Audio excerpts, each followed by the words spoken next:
My name is Logan. I'm 27, and for the last 6 months I've been living in a small, one-story house on a quiet cul-de-sac just outside Seattle. The place is old enough that the floorboards creak when I walk from the kitchen to the living room, and the windows stick whenever the humidity rises. I don't mind. I came here to disappear, and the house helps with that. It sits at the end of the street, shaded by two tall maples, and the only neighbors close enough to matter are the ones directly across the road. I'm a freelance photographer. Mostly landscapes, some commercial work when the bills get tight. I used to shoot weddings, but after my brother died 2 years ago, I stopped taking jobs that required me to smile at strangers. The accident was quick: a drunk driver, a red light, a phone call at 2 in the morning. I still see the officer's face when I close my eyes. I still hear my own voice asking questions that had no answers. After the funeral, the city felt too loud, too bright, too full of people who didn't know what to say. So I packed what fit in my truck and left. The house was a rental cheap because the landlord hadn't updated anything since the 90s. I took it sight unseen. I moved in on a gray afternoon in March, unloaded 3 boxes of clothes, 2 camera bags, and a mattress that still smelled like the apartment I'd shared with my brother. I didn't hang pictures. I didn't buy curtains.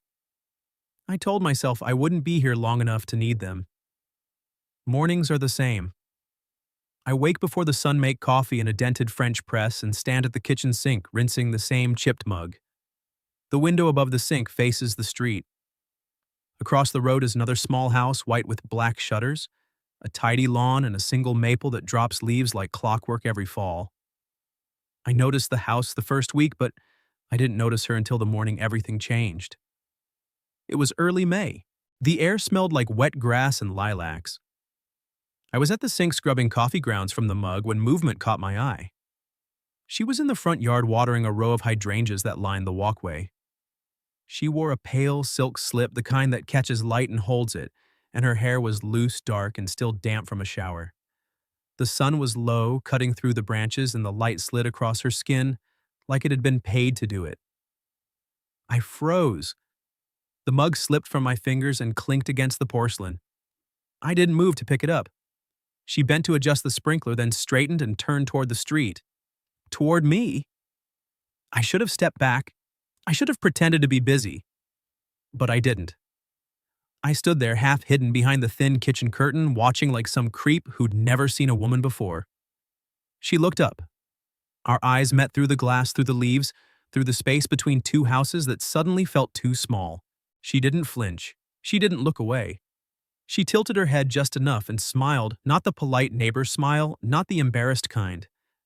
It was slow, deliberate, like she'd caught me doing exactly what I was doing, and didn't mind one bit. Then she spoke. Her voice carried across the quiet street, clear and steady, loud enough for only me to hear. If you still want to look, don't just stand behind the curtain. The words hit me like a slap and a handshake at the same time. I felt the heat rush to my face. My mouth opened, but nothing came out.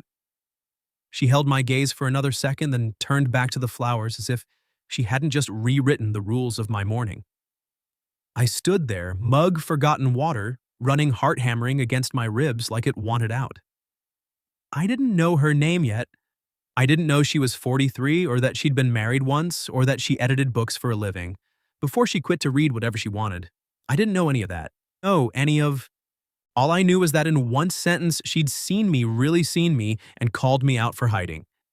And for the first time since my brother's funeral, I felt something sharper than grief. I turned off the faucet. The mug sat in the sink, half full of suds. I dried my hands on a dish towel and looked out the window again. She was gone. The sprinkler was still running, sending a soft arc of water across the grass. I stood there a long time, staring at the empty space where she'd been replaying her voice in my head. If you still want to look, don't just stand behind the curtain. I didn't know what to do with that. I didn't know what to do with myself. But I knew one thing for sure: I wasn't going to stand behind the curtain anymore. The next morning, I told myself I wouldn't look out the window. I made coffee, kept my back to the sink, and scrolled through emails on my phone like nothing had happened. But by 9 o'clock, I was outside pretending to check the mailbox, eyes flicking across the street every 3 seconds. The hydrangeas were still wet. The sprinkler was off. No sign of her. I felt like an idiot. I spent the day editing photos in the spare room I'd turned into an office, black and white shots of the Puget Sound moody clouds, empty piers. Safe stuff. Stuff that didn't require me to talk to anyone. Around 4, I ran out of excuses. The hedge between our properties needed trimming. I grabbed the clippers from the garage and started hacking at the overgrown laurel like it owed me money. 10 minutes in, I heard the front door across the street open. She stepped out carrying a watering can, wearing jeans and an old Yale sweatshirt hair and a loose knot. She glanced over, saw me wrestling with the hedge, and lifted an eyebrow. I stopped mid-snip, clippers dangling like a guilty verdict. "Morning, neighbor," she called.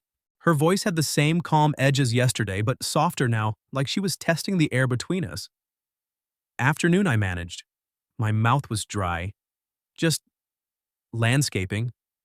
She walked to the edge of her lawn, set the can down, and folded her arms. "You know those clippers work better if you don't strangle them." I looked down. My knuckles were white. I loosened my grip. "Right. Thanks." She studied me for a second, then nodded toward her yard. "I've got a stubborn rose bush that's been mocking me for weeks. You any good with thorns?" I hesitated. This was a trap. Or an invitation, maybe both. "I can try." She disappeared inside and came back with a pair of leather gloves. I crossed the street, took the gloves, and followed her around the side of the house to a small garden I hadn't noticed before. Roses, lavender, a bird bath shaped like a frog. The rosebush in question was a monster, thick canes, wicked spikes, blooms the color of dried blood. "Start at the base," she said, handing me pruning shears. "Cut the dead wood first. Don't be shy." I knelt, started clipping. She crouched beside me, pointing out canes, brushing dirt from her hands. We didn't talk much. The only sounds were the snip of metal, the rustle of leaves, and the occasional car passing on the main road. Her sleeve brushed my arm once. I pretended not to notice. After 20 minutes, the bush looked respectable.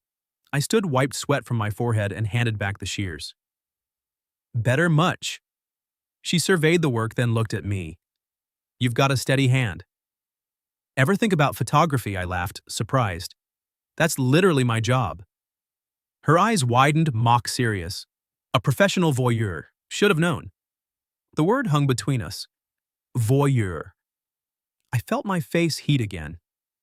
She didn't smile, but something flickered in her expression, amusement maybe, or recognition. "I'm Selena," she said, extending a hand. "Logan." I shook it. Her grip was firm, calloused in places. Not the hand of someone who spent her days behind a desk. "You moved in a while back," she said. "I figured you were avoiding people. Guilty." She nodded like that made perfect sense. "Grief's a loud roommate. Sometimes you need a quiet house." I stared at her. How did she... She must have seen the obituary, or heard from another neighbor. The thought should have unnerved me, but it didn't. It felt... seen. "I should get back," I said, gesturing vaguely toward my hedge. "Of course." She picked up the watering can. "But if you ever want to borrow tools or return the favor, my door's open. No curtains required." She turned and walked inside before I could answer. That night I lay awake listening to the house settle. Every creak sounded like footsteps. I kept replaying her voice the way she'd said my name, like she'd known it for years. I told myself it was nothing. Just a neighbor being friendly. But the next day, I found myself at the hardware store buying plant food I didn't need. Over the following weeks, the excuses multiplied. I borrowed a trowel, returned it with a 6-pack of local IPA, asked about her lavender, turns out she made sachets. She asked about my camera. I showed her a print I'd been editing a foggy morning on the sound gulls blurred in flight. She studied it for a long time, then said, "You see the loneliness in things. That's rare." I didn't know what to say to that. One Saturday, I was in her backyard helping reinforce a sagging trellis when I finally brought it up. We were on our knees in the dirt, hands black with soil, the sun low and orange behind the trees. About that first morning, I started keeping my eyes on the hammer. The curtain thing. I wasn't stalking me, she finished amused. I was going to say being creepy, but sure. She sat back on her heels, wiped her forehead with the back of her wrist. "You think I said that because I like being watched?" I met her eyes. "I don't know why you said it." She considered this, then leaned forward, elbows on her knees. Because I'm tired of people hiding what they could choose to be brave about. You were looking. Own it. I swallowed. And if I'd walked over instead of standing there like an idiot, then we'd be having this conversation sooner. She stood brushed dirt from her jeans. But you didn't. So here we are. I stood too suddenly aware of how close we were. The air smelled like cut grass and her something clean like cedar and citrus. I wanted to say something profound, something that would make her see I wasn't just some kid playing at grief. But all I managed was, I'm working on the brave part. She smiled, small and real. Good. Bravery looks better on you than curtains. She walked inside to rinse her hands. I stayed in the yard a minute longer, hammer still in my grip, heart doing that thing again, like it had somewhere to be and didn't care if I was ready. That was the moment I stopped making excuses. I still borrowed tools, I still returned them. But now, when I crossed the street, I didn't pretend I was there for the trowel.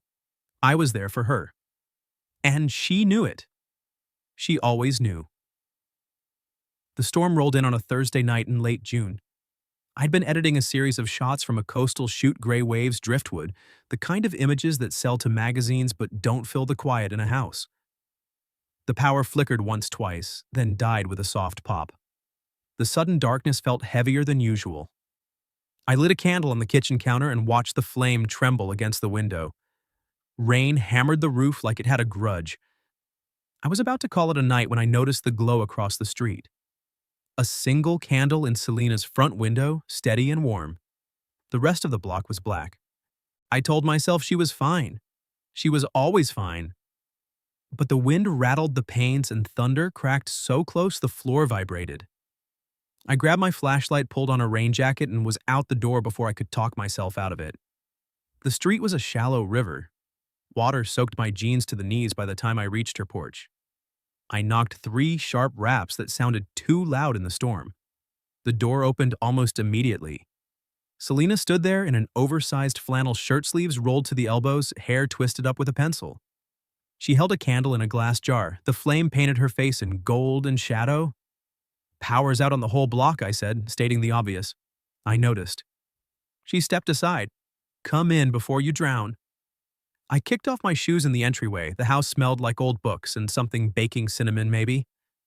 Jazz drifted from a battery-powered speaker on the counter, low and bluesy. Candles were scattered everywhere on the coffee table, the mantel, the windowsill. The living room looked like a scene from one of my photographs, all soft edges and secrets. "Fuse box," I asked. "Basement." But I already checked. It's the grid. I followed her through the kitchen to a narrow door. The basement stairs creaked under our weight. She held the candle high. I aimed the flashlight. The fuse box was ancient, labels faded. I flipped the main breaker anyway, nothing. Back upstairs, she set the candle on the kitchen island and filled a kettle from a jug of water. "Tea?" she asked. "Sure." She moved with the same calm she always had, even in the dark. I watched her strike a match to light the gas stove, the blue flame catching under the kettle. Thunder rolled again closer. She didn't flinch, but her shoulders tightened. "You okay?" I asked. "Fine." The kettle began to whistle. She poured water into 2 mugs, added honey from a jar. I just hate the sound. Reminds me of things I'd rather forget. We carried the mugs to the living room. She curled into one corner of the couch, legs tucked under her.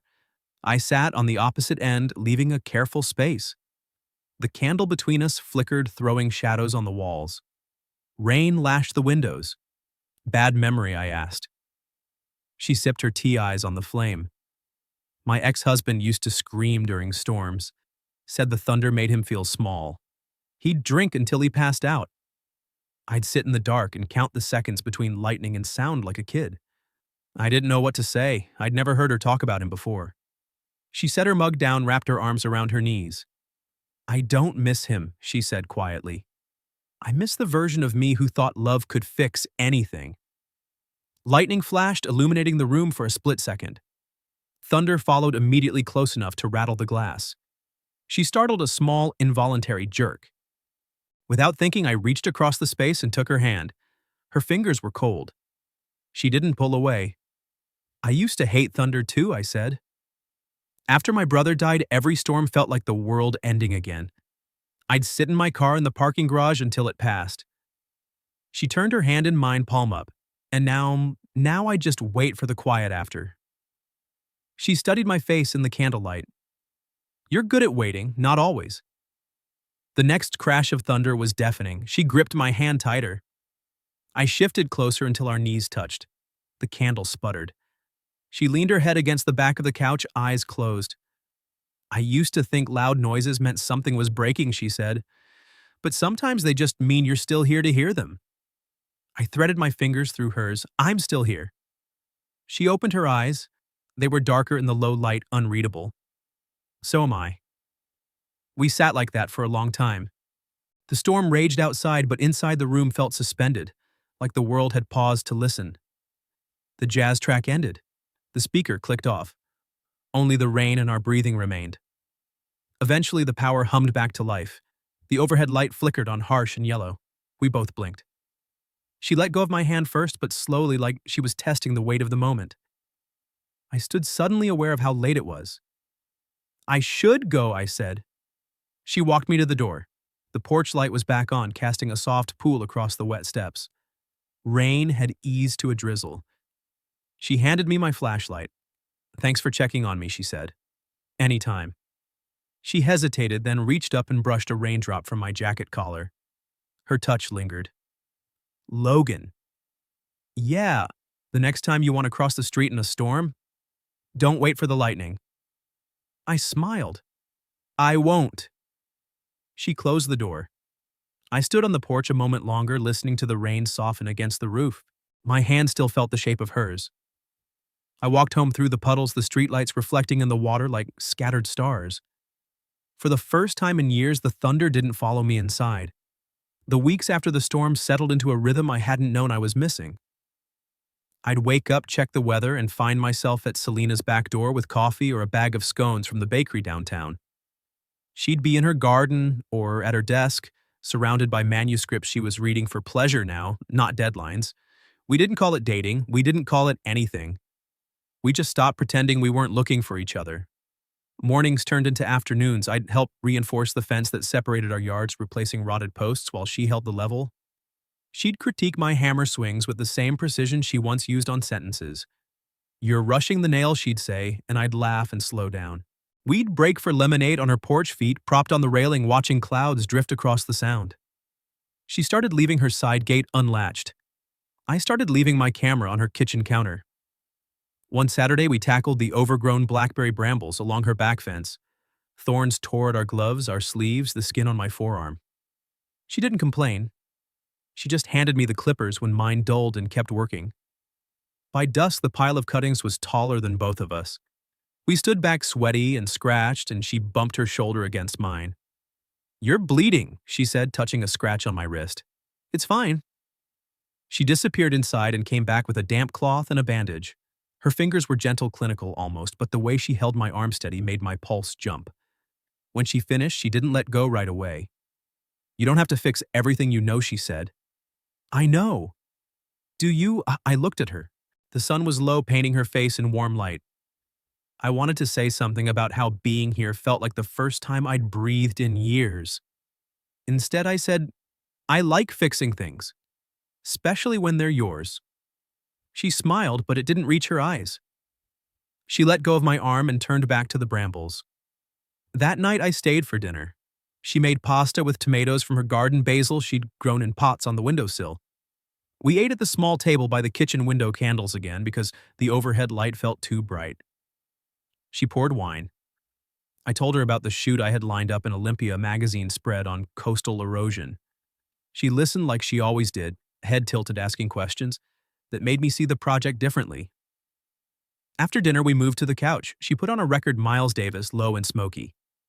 I sat closer than I had before. She didn't move away. I reached for her hand, traced the faint scar on her knuckle from a paper cut years ago. She watched my fingers like they were telling her something. Logan, she said quietly. I waited. This, whatever it is, don't let it go too far. I felt the words land like a stone in still water. What does that mean? She pulled her hand back, not sharply, but deliberately. It means I'm not a project. I'm not a way for you to prove you're past the grief. Women like me, we don't need saving. And we don't need to be someone's growth phase. I stared at her. You think that's what this is, isn't it? Her voice was steady, but her eyes were tired. You're 27. You're still figuring out who you are without him. I'm 43. I know exactly who I am. And I'm not going to be the story you tell yourself when you're ready to move on. The room felt suddenly cold. I stood, needing distance. You think I'm using you? I think you're looking for something to fill the space he left. And I'm convenient. I'm right across the street. I'm older, so I seem safe. Like I won't ask for more than you can give. That's not, isn't it? She stood, two arms crossed. Tell me you've thought about what happens when the novelty wears off. When you want someone who doesn't remember the 90s. When you want kids or a life that doesn't revolve around quiet nights and fixing fences. I opened my mouth, closed it. The truth was I hadn't. Not really. I'd been living in the moment, not the future. And now the future was staring me down. I should go, I said. She didn't stop me. I walked out into the night. The air was cool, the street empty. My house felt darker than usual when I let myself in. I didn't turn on the lights. I sat on the couch, stared at the wall, and felt the weight of her words settle in my chest like a stone I couldn't cough up. 3 days passed. I didn't cross the street. She didn't call. I edited photos until my eyes burned. I ran at dawn until my lungs screamed. I told myself she was wrong. Then I told myself she was right. Then I told myself it didn't matter because I'd already ruined it. On the third night, I stood at my kitchen window staring at her house. The porch light was on, but the windows were dark. I wondered if she was awake, if she was thinking about me, if she regretted anything. I didn't have answers. I only had the ache of knowing I'd been seen, truly seen, and then pushed away for it. I turned off the light and went to bed. The space beside me felt wider than the street between our houses. The package appeared on the fourth morning. I found it on the welcome mat when I stepped out for the paper, a small brown box, no label, tied with twine. My name was written on top in black ink, the handwriting neat and slanted. I carried it inside, set it on the kitchen table, and stared at it like it might bite. I hadn't spoken to Selena in 96 hours. I'd counted. I cut the twine. Inside was a slim, hardcover photo book, the kind I used to make for clients before everything went digital. The cover was plain gray linen. I opened it with hands that wouldn't stop shaking. The first page was a print I'd taken weeks ago, the maple in her front yard at dawn, leaves edged in frost. Beneath it in her handwriting, "This one reminds me of the morning you stopped hiding." I turned the page. Another shot her hydrangeas after the storm petals heavy with rain. You stood in my kitchen dripping and pretending you weren't checking on me. Page after page. Photos I'd snapped without thinking, moments I'd forgotten I'd captured. Her hands cradling a mug. The scar on her knuckle catching light. The way she tilted her head when she listened. Each image paired with a line in her careful script. This is the light you see when you think no one's watching. This is the laugh you pull out of me when I forget how. This is the day you fixed my fence and stayed for dinner like it was the most natural thing in the world. The last page was a photo I didn't remember taking Selena on her porch at twilight, hair loose, eyes on my house. The note beneath it was longer. You're not the first man to look at me, Logan, but you're the first to make me want to be looked at again. I pushed you away because I was scared of needing someone who might leave when the story gets hard. But 3 days without you feels harder than any story I've ever edited. If you still want to look, if you want more than looking, my door's open. No curtains. I closed the book. My throat was tight. I looked out the window. Her porch light was on the same soft glow as the night of the storm. I didn't think. I just moved. I crossed the street in 4 strides, the photo book tucked under my arm. The rain had started again, light and steady, the kind that soaks through without warning. I didn't knock. I pushed the door, it was unlocked, and stepped inside. She was in the kitchen, back to me, stirring something on the stove. Steam curled around her like a question. She wore the same flannel from the night of the blackout, sleeves, pushed up hair in a messy knot. She didn't turn, but her shoulders stiffened. I got your package, I said. She set the spoon down, turned slowly. Her eyes were red like she hadn't slept, but they were steady. And I held up the book. You kept all of them. I kept the ones that mattered. She wiped her hands on a towel. I wasn't sure you'd come. I wasn't sure you wanted me to. She took a step closer. I was wrong about the growth phase thing, about you needing to prove something.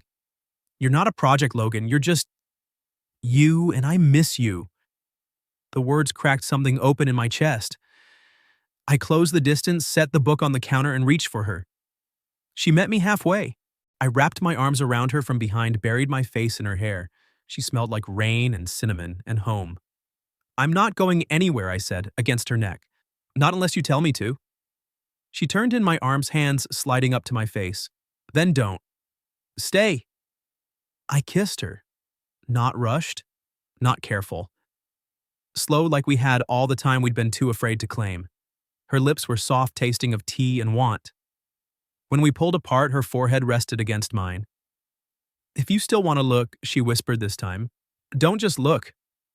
I'm not looking anymore, I said. I'm staying. She smiled, the real one, the one that reached her eyes. Good. Because I'm tired of editing my own story alone. We stood there while the rain tapped the windows, the stove hissed behind us, and the world outside kept moving. I didn't know what came next, how we'd explain this to anyone, or if we even needed to. I only knew the space between our houses wasn't a street anymore. It was a bridge. Later, we sat on her couch with the photo book open between us. She traced the image of the maple with one finger. Older women need someone to believe in them too, she said softly. And I needed someone to stop me from hiding, I answered. Outside, the rain eased to a whisper. No thunder, no lightning. Just the quiet after the storm and the promise of mornings without curtains.